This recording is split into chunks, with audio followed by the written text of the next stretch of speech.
Hey everybody, Jonathan Broadbent here, your host of UnWoke.Academy. I am just finishing up the setup. It looks like we are almost where we need to be. And I am making sure to have my phone on Do Not Disturb because every once in a while I hop onto one of these podcasts or do a recording or hop onto somebody else's podcast and realize right away my phone starts vibrating and ringing. And isn't that annoying? We want to put forward our most polished and professional best face, and that is not my phone ringing into the microphone. So it does look like we are good to go. We're up on Facebook, YouTube, X, and Rumble. If you're on one of those platforms where you're able to comment, feel free to ask any questions, post feedback. I'm going to give a quick recap and then go into the meaning and purpose of this. Now, we want to set a recurring noon Wednesdays, and hopefully there are very rare exceptions to this.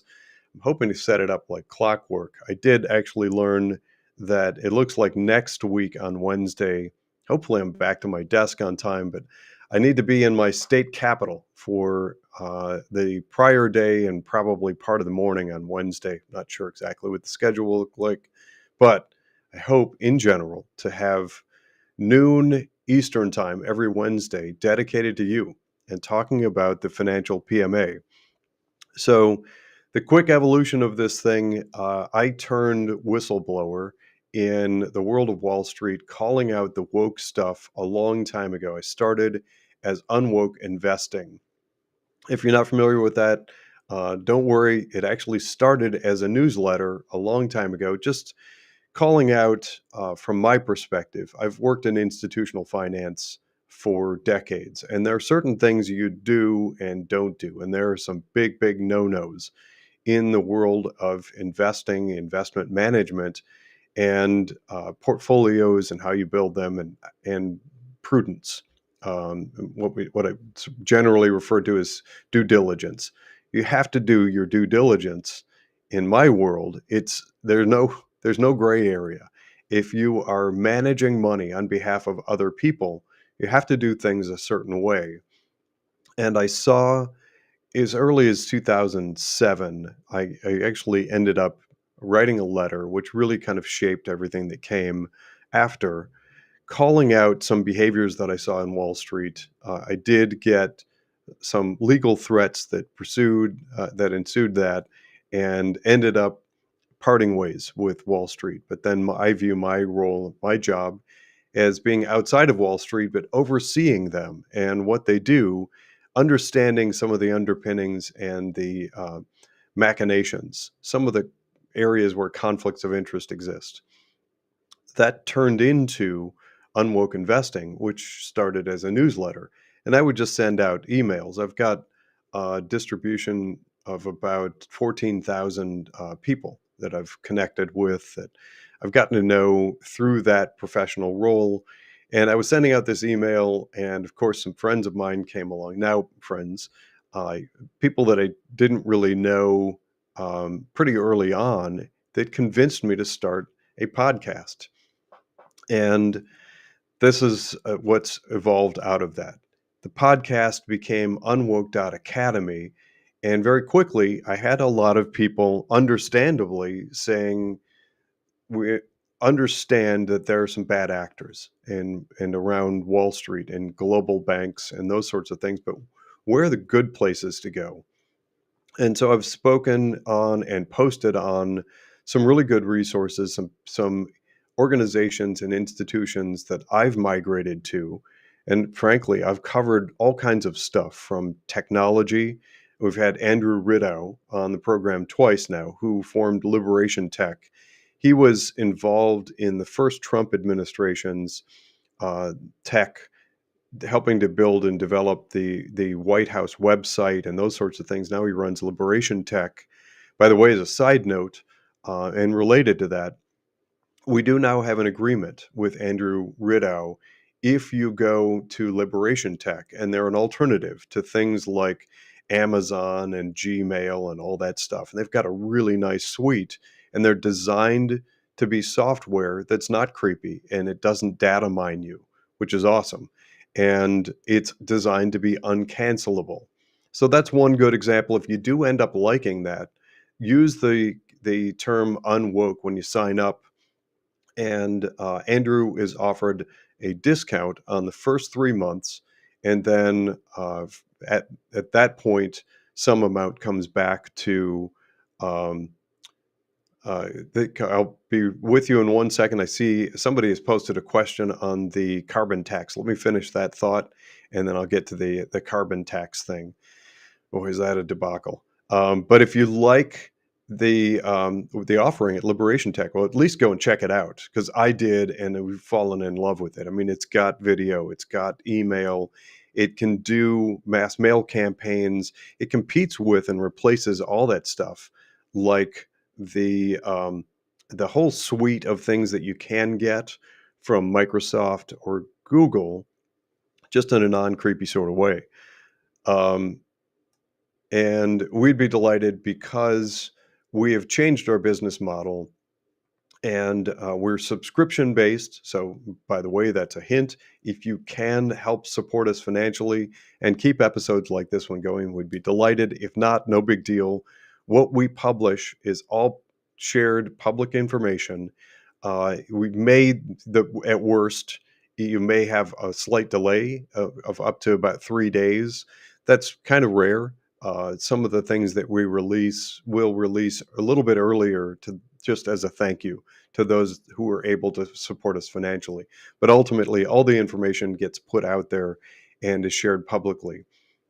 So I'm going to put this up on the screen. The first question I've got is question on carbon tax and the ability to buy carbon credits to offset your tax. Wow.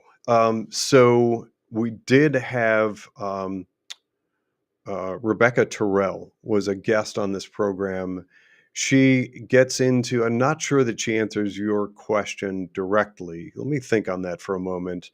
But she did get into the carbon pipelines and those sorts of things. She represents the New American. I think she's a senior editor. If memory serves, I think that's her title. Go back a few episodes and watch that. It's at least related to the carbon tax and where we are with that. I think for now, I'm going to delay answering your question on tax credit offsets, because I don't know that I have a good answer. It runs kind of adjacent to the area of finance that I focus on. And the next one is, can you explain? So that I am. Again, I'm going to sort of delay on that, because I think I need to bring myself more up to speed on how those carbon tax credits are supposed to work. Ultimately, and this is outside of the realm of investment management and those sorts of things, but I do have a personal opinion on that I'm happy to share. A lot of that stuff in the climate agenda, the climate action plan sort of arena, is manipulated, very much like diversity, equity, and inclusion. The critical race theory rebranded, the social, emotional components, and that climate activism or social justice realm of investments invading, or veneer, excuse me, invading the investment world. And that's ultimately what we've designed here at UnWoke.Academy, is the ability of calling that out. And so there's another one here. Bear with me a second here. I heard there was going to be a market to buy and sell credits. If there is, I'm not familiar with it. So sorry on that one. I'm not sure that I'm going to be an immediate help, but thank you for those questions. Come back next Wednesday, and hopefully, if I do what I'm supposed to do correctly, I may be able to tap into folks like Rebecca Terrell or some people near her who are probably very knowledgeable on the proposed or a proposed tax credit environment and any sort of exchange for those credits. I will say, from a number of standpoints, if you're thinking about investing in that sort of thing, exercise caution, because as I continue to point out from my perspective, and this is based on years of exhaustive research, at least we're going on a decade now, the whole climate agenda is based on manipulated facts, fiction, and the veneer of climate action, of social engineering.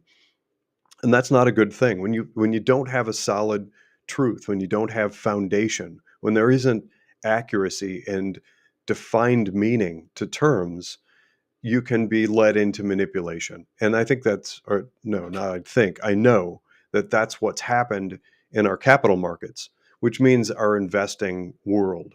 Things like mutual funds, exchange traded funds, indexing, index funds are overwhelmingly, the vast majority, have fallen prey to a, a veneer of social justice. And if you aren't already aware, last year, 2024, I actually sent out a request for information. That's a formal business process, an RFI for short. I sent a request for information out to money managers all over the country and the world, asking for one of two things: either clearly define and articulate the whatever sort of label they've put on their mutual funds, like sustainable. If you're just listening and not watching, I'm air quoting that: sustainable, or environmentally friendly, or a diverse, or diversity, equity, and inclusion. Any of those sorts of things, I put it upon them to clearly articulate how they define that term, or clearly answer my questions about whether or not um, any of many managers out there were not using those and instead relying on what are called fundamentals, which is the true, accurate bedrock, the tangibles of a business. And I got exactly zero formal answers. That's a pretty big tell.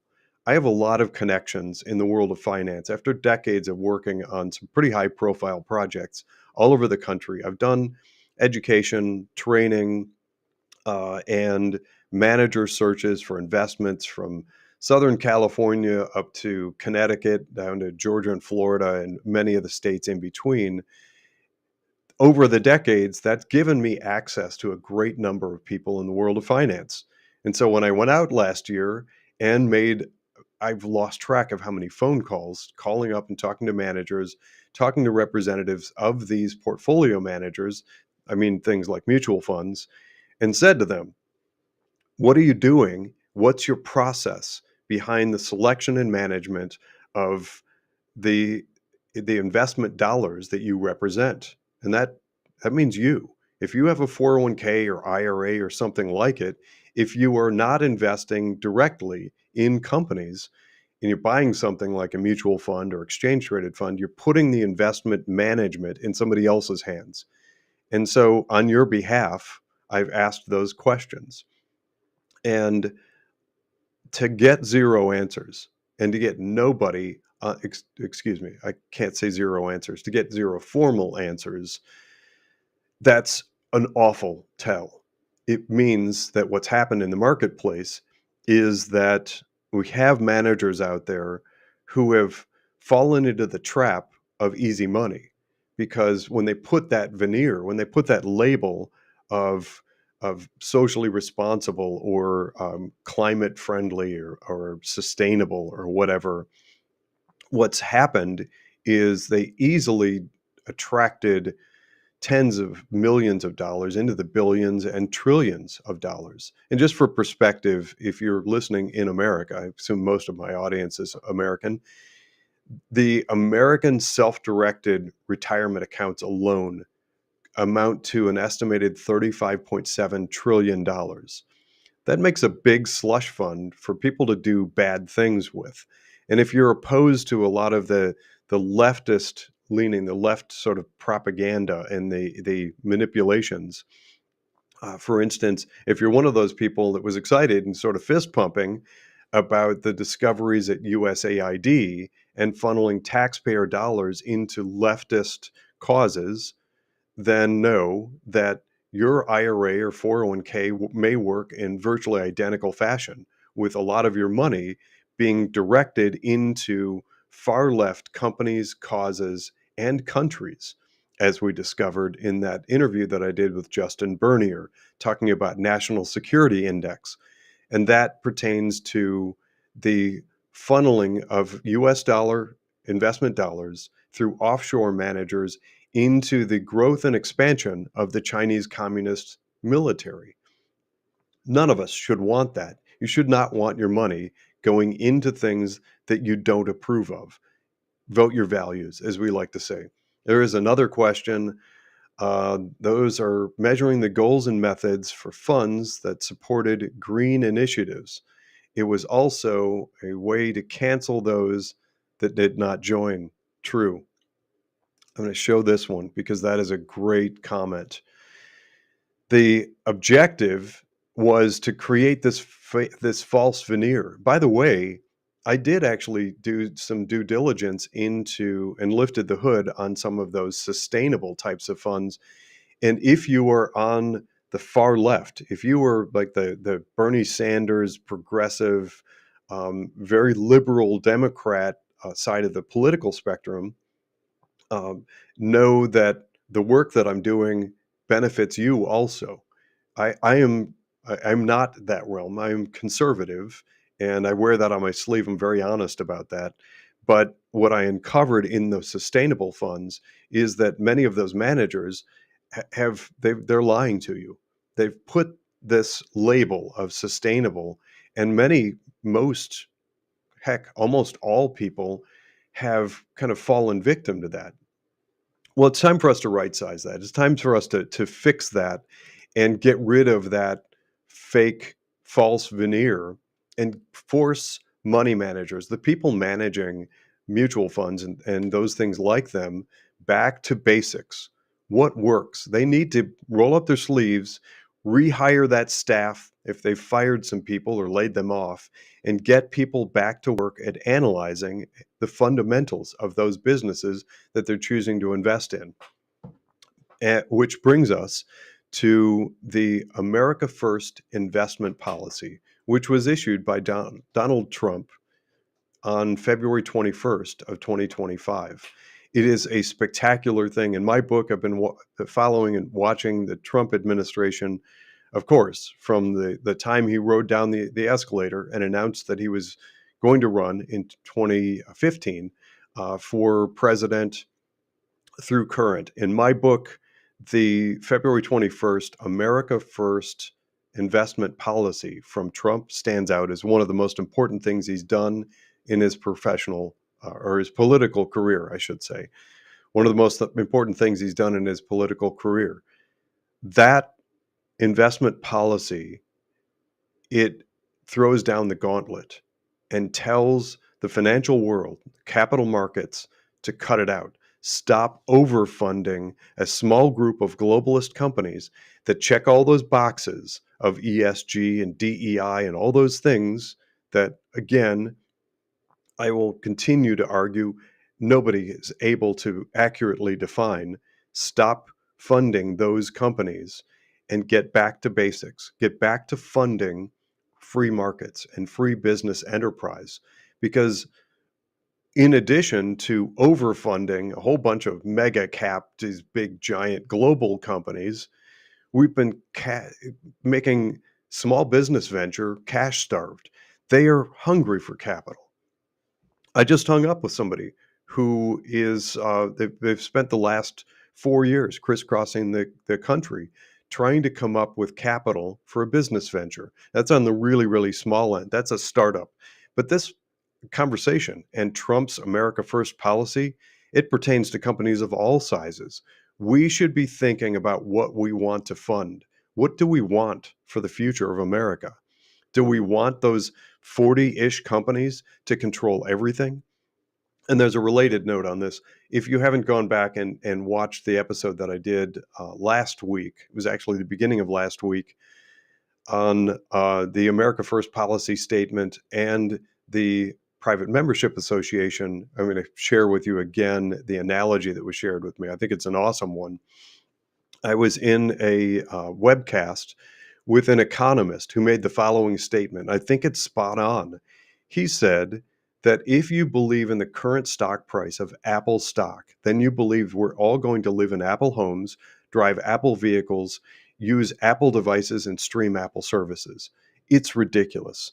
I'm sorry, but I've got to call it the way that I see it. The overfunding of that small number of companies, which, by the way, led to the ability to pay an average 16 or around $16.7 million bonuses to the chairman of those companies last year, 2024, which is egregious and ridiculous. That money should be spread out and used to fund the next big thing and small business and free market enterprise. When the American people say, make America great again, or America first, or let's bring manufacturing back to the US, what we mean by that is or what we have to be asking relative to that is how do we fund it? Because we don't have local community banks, or very few left. And the answer is citizen capital. And that's what the stock market is designed for. It's been, pardon me, it's been manipulated through this veneer of social justice and climate change action and all that stuff into diverting most of capital markets into a very small number of companies. And that's bad all across the board. We end up with a lot of people out there who are, maybe you have a rollover IRA somewhere and you've got a brokerage where you're making deposits and building an investment portfolio, and maybe you have a 401k.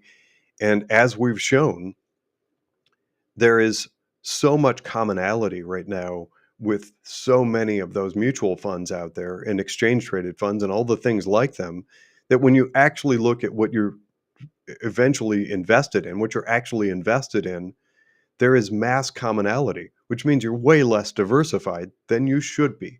And you probably think that you are. There's another question here. This is, let's see.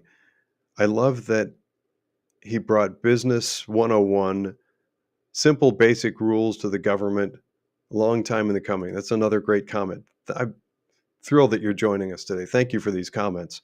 You're spot on. What Trump is pushing for is what made America's middle class. When you look back at what burgeoning, amazing middle class meant and where it came from in the United States, it was free business enterprise. It was capitalism. It was we, the people, having the ability to go out and form, build, and develop and own small business. That's not these 40 companies controlling all goods and services. That's communism. That's effectively, in my book, it's communism with this veneer, this fake false front of freedom. And it's fake. Let's get back to having your community, wherever you live, full of blossoming, developing, growing small business, free business enterprise. And the way that we do that is by funding it. And that is the underpinnings of everything that we do at UnWoke.Academy. It's also the formation. I started to say that, of course, a lot of people who were asking, who were following Unwoke Investing and now UnWoke.Academy, were asking, where should we be going? For now, of course, I'm watching many of the managers out there. People ask me about Strive Financial, which is Vivek Ramaswamy, also an Ohioan, like me. He is very interesting to me. I know actually a lot about the background and the origins of Strive Financial. We have some mutual friends in common. I'm watching that. I'm not to the point yet where I see enough track record that I'm encouraging people to jump in, but it's definitely should be on your radar as it is on mine. And there are a few others. I've interviewed Matt Tuttle from Tuttle Capital. I like Matt. He's the guy that started that inverse Kramer. He's got ESGX, although I think that he may, I'm not sure that that's currently listed. We have to double check that.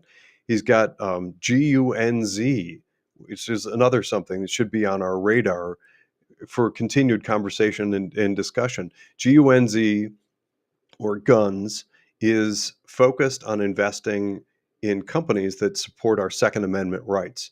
And that's not just firearms, it's ballistic vests and pepper spray and all those kinds of things. And from everything I'm seeing, it's actually doing quite well. So it can and maybe has a place in your portfolio. But ultimately, the real answer is getting back to what we know works. It will sound strange to a lot of people, especially in the younger current generation, but our parents, if you have elderly parents and grandparents, most commonly built a portfolio of stocks. You know what you own in that case, and you can eliminate the management fees. Yes, it's true that a lot of places that do indexing have very low management fees, but there's a major problem with the indexes right now. And I'm not encouraging anybody do anything that is indexing, especially to mega US companies, and that especially specifically includes S&P 500. I don't believe for now, in my opinion, that anybody should be indexing anything to S&P 500, which unfortunately or fortunately eliminates a lot of what companies like Vanguard are doing. They've ended up, maybe through no fault of their own, but just by creating index-based investment pools, those indexes have sort of amalgamized into, just sort of morphed into like basically the same thing, almost over and over and over again. And who would want that? If you're picking 10 different mutual funds, thinking they have all these great different sounding names, but when you lift the hood, your money is actually ultimately going to virtually the same place over and over and over again. That's not a diverse portfolio. And why pay for that? Why pay management fees? So what you can see behind me is an example. If you haven't watched this episode, you should go back and watch it. It's pretty cool. We're starting to really be able to put out there the proof in the pudding, as they say. I've been advocating for the financial PMA, which is one way of getting this into your portfolio. There are lots of ways. What you're looking at here this is just simply research.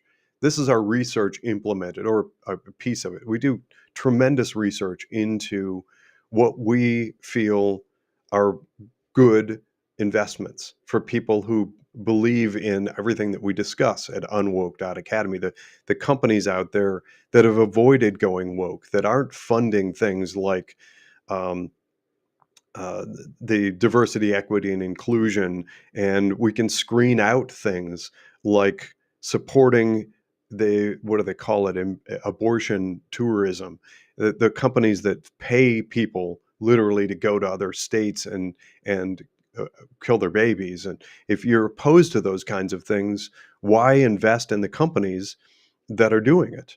Well, we've done the research and we report on these companies and we've built this portfolio out of it. You can get this, you can implement this advice inside of your 401k. It may take a little bit of a question. You have every right. If you work for an employer that offers a 401k plan, go in and ask about something called self-directed brokerage account. It's a way of getting beyond that typical small list of different mutual funds and getting access to virtually anything. You can trade anywhere. And technology is so easy nowadays, you can do it pretty easily. If you meet with resistance at your HR office, wherever you work, watch some of the episodes that I've done. I did a 3-part series on 401k plans. I think it's 124, 125, and 126 that focuses on 401k plans. But there is nothing stopping somebody. If you have a self-directed brokerage account, you should be able to probably get everything that we talk about inside your 401k plan, which means no investment management fee. There's no mutual fund fee. If you're into the investing world, that's referred to as the expense ratio. you can drop that entirely and pay zero expense ratio. Know that there is a trade-off when you do trades yourself and buy things inside your 401k plan. You'll pay trading costs, which are buried and they're not visible when you're buying a mutual fund. But those trading costs are so inexpensive now. For most people that we've done the research on, it becomes a no-brainer. You save a lot of money typically when you switch from paying an ongoing, no matter what, investment management fee to paying a trading cost only when you buy or sell something. As a side note, I am not a proponent of day trading. I know there are people out there that like to pursue that. I really have no comment other than suggesting that I don't encourage it. But the result, which side am I on here? The result, here we go, is awesome. We are really starting to see the proof in the pudding. These figures and what's behind me actually represents an actual portfolio that I personally assisted with. So everything that we do at the financial PMA is just shared information. If you have a relationship with any financial firm, we don't care. We're agnostic. You can put your money anywhere. And if you want suggestions, we have some. We have no financial relationship with any platform out there. I've insisted on it. You can do these trades anywhere. But this actually is a woman who convinced me to do the trades for her. And so I actually stepped in and assisted and did the trades myself on October 7th, 2024. Yes, I recognize that for me and people like me who care about that date, it's a dubious date. And my heart still goes out to hostages held.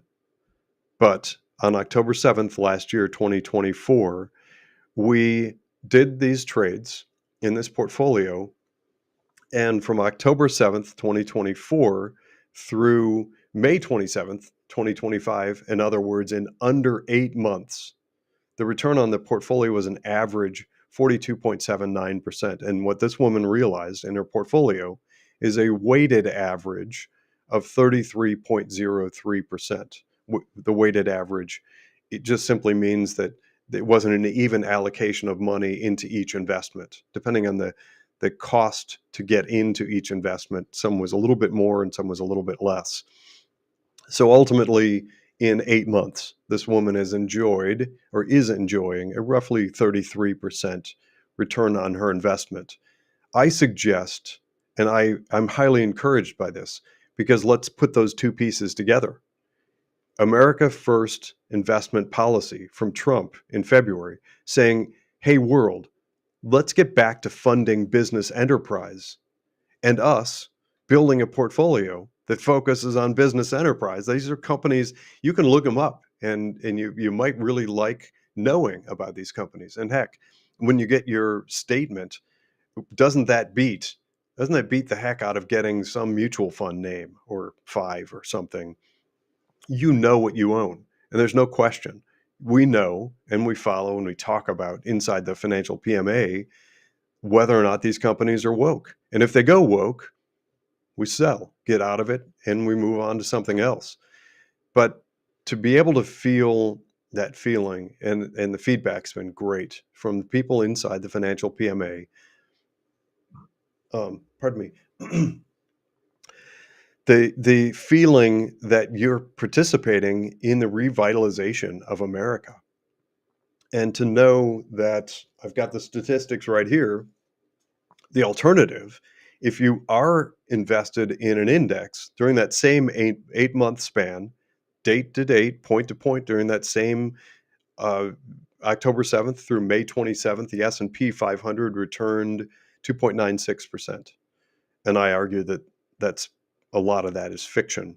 It's a manipulated market index. Dow Jones Industrial Average returned 0.63%. So I think that what's likely to continue to happen in those indexes is there will continue to be sort of artificially propped up for a long period of time. People ask me when I expect a market correction in those indexes. My best speculation for political reasons is probably allowed to drop just prior to the midterm elections in 2026, hoping, I suspect, to hang that negative sentiment and the market, quote unquote, dropping on Trump. If our enemies, if the left are able to blame Trump for that, then they'll try to run on that and get a whole bunch of people elected on this fear-based notion that that small number of companies that are vastly overfunded is where do they have to go as they shrink in a share price? And I think they have to, because I think that it's vastly unreasonable where they're valued right now. As they come down, and when they're allowed to come down, if it can be used for political means, I think that they plan on blaming Trump for that. That's just speculation. I am frequently asked about timing, and that's my best guess as to timing. But why be in that in the first place? If you were, for instance, making 401k contributions and some chunk of your hard-earned dollars are going into your 401k, and your 401k is a big lineup of nearly identical mutual funds. By the way, go back and watch that episode that I did called Parade of Woke Sameness, where I lift the hood and analyzed some of the largest 401k mutual funds in the country and show the sameness over and over again. Why do that? If you're buying high, and it's actually higher than high. I don't know that we've ever seen these types of massive market consolidation. Why buy that when instead you could be funding America first? Let's talk as a nation about the importance of Trump's America first investment policy, because you can, and I suggest should be investing in these things wherever you are, inside of your 401k, inside your IRA, in brokerage accounts, in you're going to have a difficult time inside like a certain types of other types of retirement accounts like 403b and college savings plans. You're very limited in those, but you can start to push and ask questions. And the more we kind of rise up as a people and push back and ask those questions, the more good things will come of it. And it's starting to happen. Finally, thankfully, we now have, I believe, 21 different state attorneys general, the Secretary of State of Indiana, and the American Airlines Pilots Union, and who's the other one? It's the New York City Workers Union, who are either just simply pushing back and saying enough, we don't want the virtue signaling label on those investments because they're not holding up and we don't like them, all the way to some of them are launching lawsuits against the investment managers for use of that. It's and you're welcome to argue with me, and you're welcome to find somebody who works in finance to call me up and they can argue with me. But it's virtue signaling. It's fake. It's a veneer, and in the investment management world, it's unacceptable. It's a taboo, and shame on you. I actually did a big episode on that. It's kind of my shame on you moment. So we'd be delighted to have you in the financial PMA. By the way, I forgot to mention, um, if you like this content, please share it, like, comment, uh, and let's get the word out. Let's get people talking about this. Share the episodes or the snippets. I put out a lot of little 1-minute snippets that sort of highlight key points from these discussions that we have. Share those with people. Let's get the conversation going. You'll see me I was actually on another podcast late last night. I've been on radio, TV spots. I'm actually going back to New American. I'm trying to get a national write-up on this issue. I think it's that important.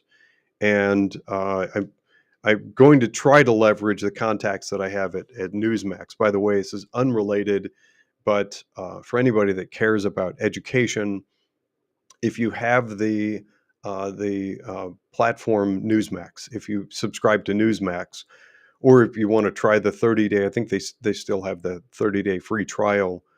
I actually figure into their documentary that they did on education called Transforming America. You'll see me in that documentary, which is that's a big passion of mine as well. It's not part of UnWoke, not directly, although I do comment on the publishers who publish pornographic material, and I comment on the technology that does data mining of children in K through 12 in the US.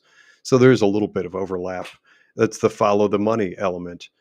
But I'm trying to go back to those organizations and encourage a lot more conversation around what we're choosing to fund, because what we fund will become the future tomorrow. And I hope that lots of people pay attention to the America First investment policy. Thank you for tuning in. Thank you for the comments and questions. I will work on that CO2 carbon tax credit thing. I just don't know enough about it at this point to make a good comment.